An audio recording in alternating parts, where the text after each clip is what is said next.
ഒരു ചെറിയ ഗ്രാമത്തിൽ റാം എന്ന സ്നേഹമുള്ള കർഷകൻ താമസിച്ചു വരികയായിരുന്നു. റാം പഴങ്ങളും പച്ചക്കറികളും വളർത്തുന്നത് വളരെ ഇഷ്ടപ്പെടുന്നവനായിരുന്നു.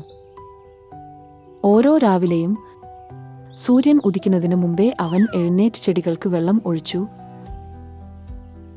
പുല്ലുകൾ പറിച്ചു, വേലിലെ ഓരോ വിത്തിനെയും ശ്രദ്ധയോടെ പരിപാലിച്ചു. ഗ്രാമവാസികൾ പലപ്പോഴും അവനെ കണ്ടു ചിരിക്കുകയായിരുന്നു. "നീ ഇങ്ങനെ എന്തിന് ഇത്ര കഷ്ടപ്പെടുന്നു റാം?" അവർ ചോദിച്ചു. "നീയും മറ്റുള്ളവരെ പോലെ വിശ്രമിക്കാമല്ലോ." പക്ഷേ റാം എപ്പോഴും ചിരിച്ചുകൊണ്ട്, "എന്റെ സ്വപ്നങ്ങൾ വളരണമെങ്കിൽ അതിനുവേണ്ടി ഞാൻ പരിശ്രമിക്കണം" എന്നാണ് പറയുന്നത്. അടുത്തതായി രാജു എന്ന മറ്റൊരു കർഷകൻ ഉണ്ടായിരുന്നു. അവൻ വളരെ സോംബേരിയായിരുന്നു. അവൻ തന്റെ അധികം ദിവസങ്ങളും മരങ്ങളുടെ കീഴിൽ ഇരുന്ന് സുഹൃത്തുക്കളുമായി സംസാരിച്ചുകൊണ്ട് നല്ല വിളകൾ സ്വയം വളരും എന്ന് വിശ്വസിച്ചു.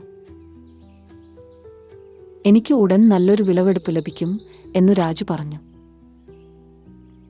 എന്നാൽ ദിവസങ്ങൾ കഴിഞ്ഞിട്ടും അവന്റെ ചെടികൾ വളർന്നില്ല. എന്നാൽ റാം ഓരോ ദിവസവും ക്ഷീണമില്ലാതെ പ്രവർത്തിച്ചു.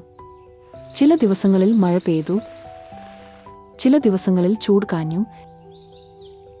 എങ്കിലും അവൻ ഒരിക്കലും വഴങ്ങിപ്പോയില്ല. പതുക്കെ അവന്റെ ചെടികൾ ഉയരത്തിലും ശക്തിയിലും വളർന്നു.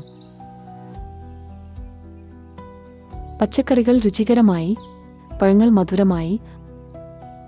ഉടൻ തന്നെ റാമിന്റെ വയൽ നിറങ്ങളുള്ള പുതിയ വിളകളാൽ നിറഞ്ഞു.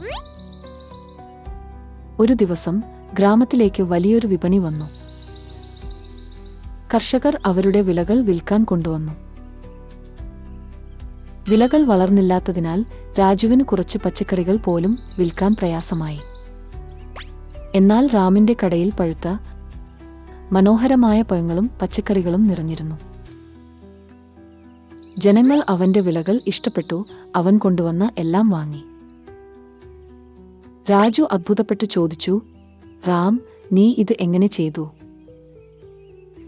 റാം ചിരിച്ചുകൊണ്ട് പറഞ്ഞു, "കഠിന പരിശ്രമവും കരുതലും വേണം. സ്വപ്നങ്ങൾ സ്വയം വളരുകയില്ല, നമ്മൾ അവയെ ഓരോ ദിവസവും പരിപാലിക്കണം." ആ ദിവസം മുതൽ രാജു തന്റെ വേലിൽ സഹായിക്കുകയും റാമിനെ പോലെ തന്നെ കഠിനമായി പ്രവർത്തിക്കുകയും തുടങ്ങി.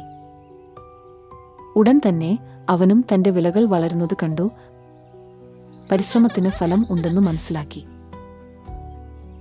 കഠിന പരിശ്രമവും സമർപ്പണവും ഉണ്ടായാൽ വിജയം ഉറപ്പ്.